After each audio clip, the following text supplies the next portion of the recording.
Media asing soroti penampilan Gibran di debat Cawapres, Kaesang lebih bagus dari Jokowi. Hasil 3 lembaga survei, elektabilitas Prabowo Gibran capai 50%. Gibran siapkan pembalasan bagi yang meremehkan anak muda. Sempat berseberangan, Prabowo tak menyangka kini didukung ex-Panglima GAM Muzakir Manaf.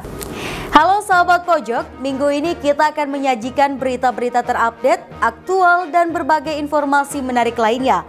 Selama sepekan bersama saya Putri Anju di program Resum Pojok Negeri Media.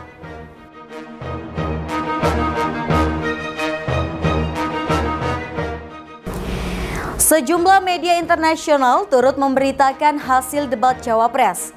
Media asing yang menilai sosok Gibran menguasai dan mendominasi panggung debat Cawapres yang dihelat di Jakarta Convention Center. Selain Al Jazeera, media asing lainnya yakni Nikkei yang juga turut menyoroti keberhasilan Gibran dalam melakukan debat Cawapres. Berikut informasi selengkapnya.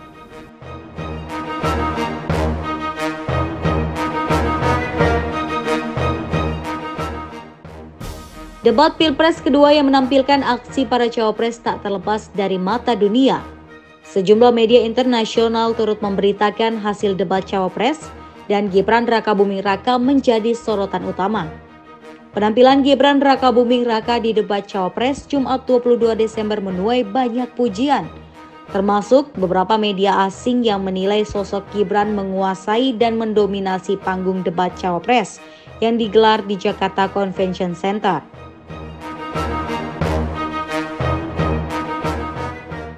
Salah satu media asing itu diantaranya adalah Al Jazeera. Al Jazeera menilai putra sulung Presiden Jokowi tersebut berhasil melenyapkan stigma tak berpengalaman dan nepotisme yang selama ini dilekatkan padanya. Terlebih saat Gibran dinilai berhasil mendominasi panggung debat saat berhadapan dengan lawan politiknya Cawapres Muhaimin Iskandar dan Mahfud MD.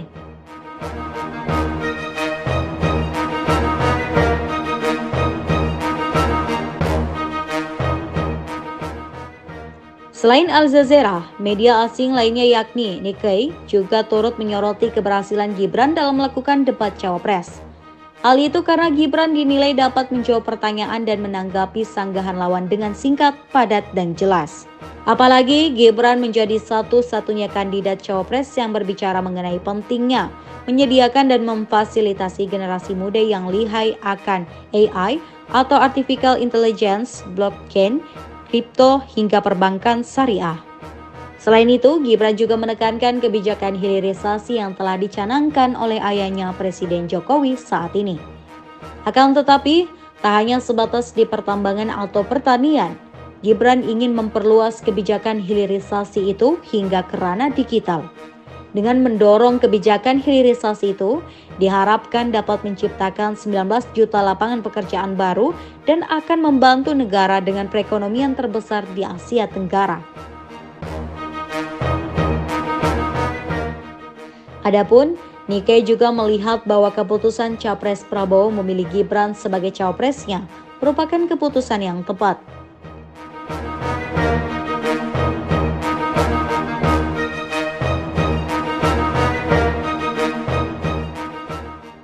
Apalagi ketika Gibran berhasil mematahkan pernyataan Cawapres nomor urut 1 yakni Muhaimin Iskandar yang tidak sepakat akan pembangunan IKN atau Ibu Kota Negara di Kalimantan. Tapi justru ia atau Muhaimin juga turut ingin membangun 40 kota baru di seluruh Indonesia. Kami memiliki satu tekad bahwa di dalam pemerintahan yang akan datang minimal harus dibangun 40 kota baru yang selevel dengan Jakarta. Gus Muhaimin ini agak aneh ya. Pengen bangun kota selevel Jakarta tapi nggak setuju sama IKN. Tapi ya monggo lah ya, nggak apa-apa. Di sisi lain, Ketua Umum Partai Solidaritas Indonesia atau PSI Kaesang Pangarep menyebut sang kakak Gibran Rakabuming Raka adalah versi yang jauh lebih baik dari ayahnya Presiden Joko Widodo.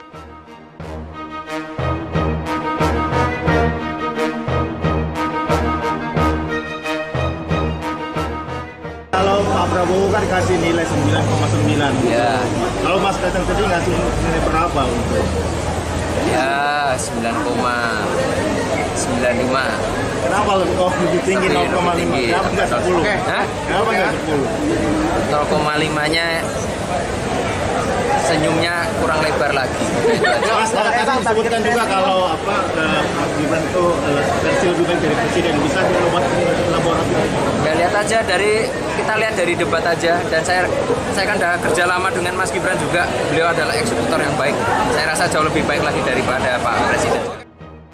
Tak hanya itu, Kaisang juga menjawab pertanyaan tentang bagaimana Jokowi mendidik anak-anaknya yang kini berkecimpung di dunia politik.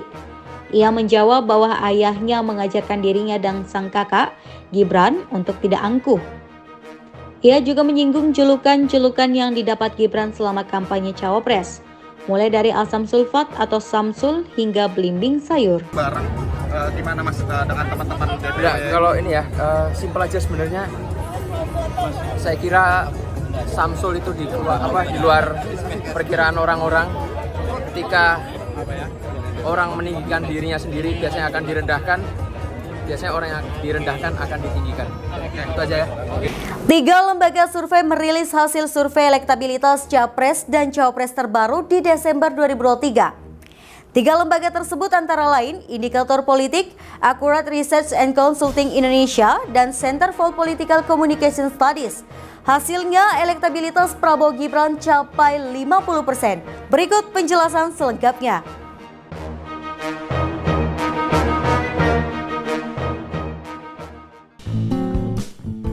Hasil survei elektabilitas Capres dan Cawapres terbaru di Desember 2023, terdapat 3 lembaga survei yang mengeluarkan hasil jajak pendapat terhadap elektabilitas Capres dan Cawapres. 1. Indikator Politik.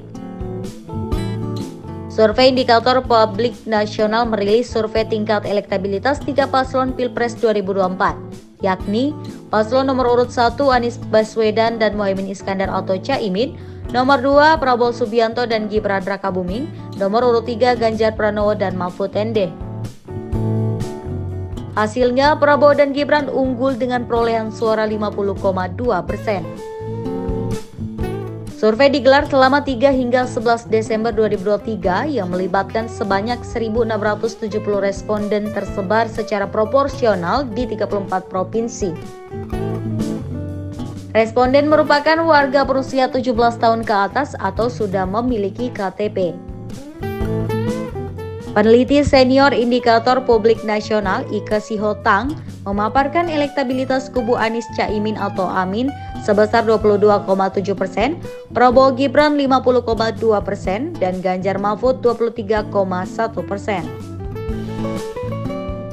Pertarungan Pilpres berpeluang besar hanya berjalan putaran saja. Saat waktu tersisa 2 bulan kurang, elektabilitas paslon Prabowo Gibran telah berada di angka 50,2%. Ika mengatakan paslon nomor urut 2 mendapat serangan narasi soal sikap mendukung keberlanjutan program Jokowi dari kubu rival. Menurut Ike, hal ini tidak berpengaruh signifikan pada elektoral paslon nomor urut 2. Hasil survei Indikator Publik Nasional. 1. Anies Caimin 22,7%, 2. Prabowo Gibran 50,2%, 3. Ganjar Mahfud 23,1%. 2. Accurate Research and Consulting Indonesia. Accurate Research and Consulting Indonesia atau ARCI merilis hasil survei terbaru di Jatim terkait elektabilitas Capres dan Cawapres. Hasilnya, Prabowo Subianto dan Gibran Rakabuming Raka teratas. Menurut survei ARCI, elektabilitas Prabowo Gibran di angka 48,6%. Kemudian disusul Ganjar Pranowo Mahfud MD 26,1%. Dan pasangan Anies Baswedan Muhaimin Iskandar atau Amin di angka 23,7%. Direktur ARCI Baihaqi Siraj menyebut tren Prabowo Gibran terus meroket usai deklarasi bersama. Bahkan, di musim kampanye ini trennya terus naik hampir menyentuh elektabilitas 50%. Di Jawa Timur ini temuan Arsi, yaitu Prabowo mengalami peningkatan yang sangat signifikan. Kemudian dan sebaliknya, Ganjar Mahfud mengalami penurunan yang sangat luar biasa. Kemudian sedangkan Anies Muhaimin ada sedikit kenaikan dari 22 ke 23. Ini penyebabnya ya. Penyebabnya masyarakat ini tatkala ada komentar-komentar dari pasangan Ganjar Mahfud ya, Ganjar Mahfud mengkomentari terhadap kinerja Presiden Jokowi, ini menyebabkan masyarakat kurang respect terhadap Ganjar Mahfud. Lah sehingga di sini kami temukan bahwasannya tatkala ada kenaikan di Prabowo Gibran, maka di Ganjar Mahfud pasti ada penurunan. Kemudian kalau Ganjar Mahfud ini naik, maka Prabowo Gibran ini agak sedikit ada penurunan. Oleh karena itu saya rasa ini tinggal 1 bulan lebih ya, waktu yang sangat mepet. Ini di Jawa Timur sudah di angka 48%, maka tinggal sedikit lagi. Kalau memang ingin kontestasi 2 putaran, maka bagaimana caranya pasangan Ganjar Mahfud tidak keselio dalam hal memberikan suatu komentar di masyarakat. Kemudian dan sebaliknya, kalau Prabowo Gibran ingin 1 putaran, genjot sekali lagi, artinya program-program ke masyarakat harus program-program yang dikeluarkan atau janji-janji politiknya harus segera diterjunkan gitu, direalisasikan. Salah satu faktor yang membuat elektabilitas Prabowo Gibran meroket menurut Baihaqi adalah banyak pemilih Ganjar beralih ke Prabowo. Selain itu, Baihaqi menyebutkan bahwa kerja keras kader partai dari Koalisi Indonesia Maju di Jatim, khususnya Gerindra, membuahkan hasil dengan elektabilitas Prabowo Gibran teratas di Jatim. Survei ARCI dilakukan pada 10 hingga 20 Desember 2023. Survei menggunakan metode multistage random sampling dengan jumlah sampel sebanyak 1.000 responden yang tersebar proporsional di 38 kabupaten atau kota Jatim. Hasil survei ARCI, Prabowo Gibran 48,6%, Ganjar Mahfud 26,1%, ketiga Anies Muhaimin 23,7%. 3. Center for Political Communication Studies. Survei terbaru dari Center for Political Communication Studies atau CPCS menampilkan elektabilitas pasangan nomor urut 2, Prabowo Subianto dan Gibran Rakabuming Raka unggul dari paslon lain. Elektabilitas Prabowo dan Gibran mencapai 51,7%. Survei CPCS dilakukan pada 7 hingga 14 Desember 2023 dengan jumlah responden 1.200 orang mewakili 34 provinsi yang diwawancarai secara tatap muka. Metode survei adalah multistage random sampling dengan margin of error kurang lebih 2,9% dan pada tingkat kepercayaan 95%. Anies Caimin mengalami tren peningkatan elektabilitas 15,8% pada Oktober. Sementara Ganjar Mahfud melorot tajam dari sebelumnya mencapai 30,6%.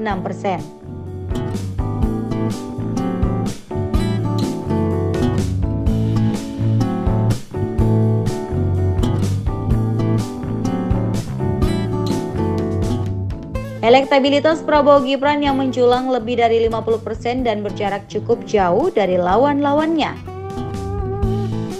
Hal ini membuat kemungkinan Pilpres 2024 berjalan 1 putaran. Kemungkinan yang bakal terjadi terang hata adalah perebutan peringkat kedua antara Anies Caimin dengan Ganjar Mahfud.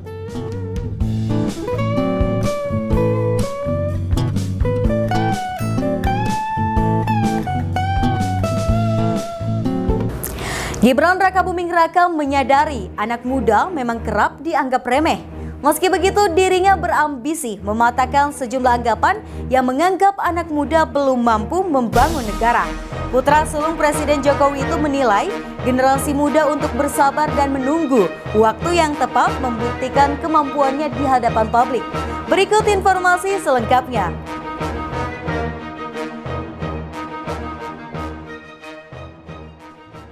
Gibran Rakabuming Raka berambisi mematahkan sejumlah anggapan yang menganggap anak muda belum mampu membangun negara. Narasi ini juga terus dibangun oleh pasangan nomor urut 2 Prabowo Subianto dan Gibran Rakabuming Raka pada kontestasi Pilpres 2024. Gibran Rakabuming Raka menyadari anak muda memang kerap dianggap remeh. Hal itu disampaikan Gibran saat bertemu dengan influencer dan pelaku usaha mikro, kecil, dan menengah atau UMKM di Manado, Sulawesi Utara, Minggu 24 Desember 2023. Putra sulung Presiden Joko Widodo itu meminta generasi muda untuk bersabar dan menunggu waktu yang tepat membuktikan kemampuan ke publik. Anak muda diremehin itu biasa. Diremehin biasa. Nanti tinggal tunggu timing aja untuk pembuktian ya. Pokoknya jangan sampai kita nyerah, jangan sampai kita rendah diri. Kita buktiin aja. Kan kemarin kami mengajak ini di closing statement debat ya. Saya baru tahu loh kalau debat itu boleh bawa contekan. Yang lain pakai contekan saya harus ngafal. Ini kami kan kemarin mengajak anak muda. Kesempatan untuk Indonesia Emas 2045 itu datangnya hanya sekali. Gibran yang masih berusia 36 tahun mengaku sebenarnya terlambat masuk ke politik. Gibran mengambil contoh Hillary Brigitta Lasut yang berhasil menjadi anggota DPR Republik Indonesia pada usia 22 tahun. Selain itu, ia juga menyebutkan nama Emil Dardak yang pernah menjabat sebagai bupati saat masih berusia 30 tahun. Manado itu punya banyak banget tokoh-tokoh muda ya. Ini ada Hillary kamu pertama kali masuk tahun umur berapa sih? 22 loh. Berarti DPR RI termuda ya. Sepanjang sejarah ya. Hebat loh orang Manado. Ada Pak Pendeta juga. Pak Pendeta umur berapa Pak Pendeta? Tuh kan lebih muda dari saya. Orang-orang Manado tuh hebat-hebat semua ya. Tapi memang harus didorong lagi untuk tampil, anak muda dikasih kesempatan. Di sisi lain, Wakil Ketua Umum Partai Garuda, Teddy Gusnaidi menilai penampilan Gibran Rakabuming Raka mematahkan segala pandangan miring. Termasuk salah satunya terkait Gibran yang dibilang anak ingusan. Teddy membeberkan pernyataannya terkait Mahfud MD dan Muhaimin Iskandar yang minim pengalaman.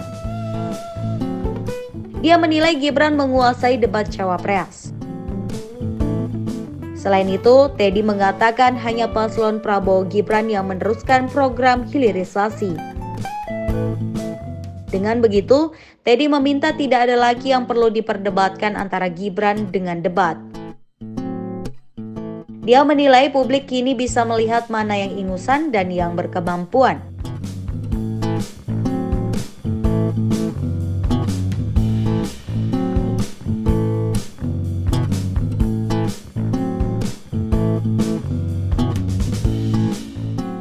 Kemudian, relawan Prabowo dan Budiman Bersatu atau Prabu memuji Gibran Rakabuming Raka di debat Cawapres.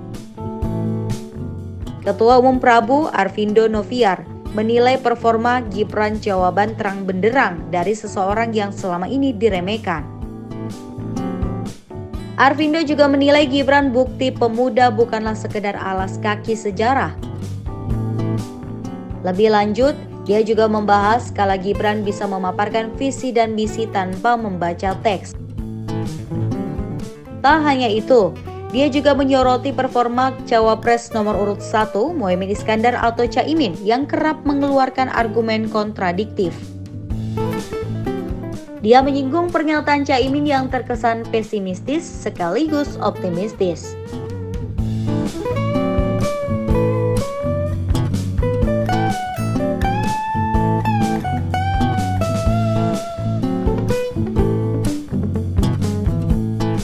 Gibran anak ingusan bu gimana?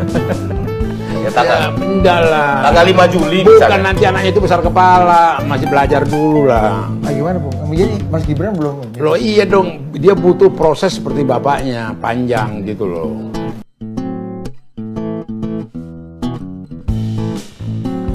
Calon Presiden nomor urut 2 Prabowo Subianto kembali mendapat dukungan dari warga Aceh. Namun kali ini dukungan datang dari mantan Panglima Gerakan Aceh Merdeka atau ex-Panglima GAM Muzakir Manaf. Prabowo pun mengaku senang bisa mendapat dukungan dari Muzakir Manaf. Ia pun tak pernah menyangka bisa satu barisan dengan Muzakir. Mengingat lagi latar belakang yang pernah berseberangan, berikut informasinya.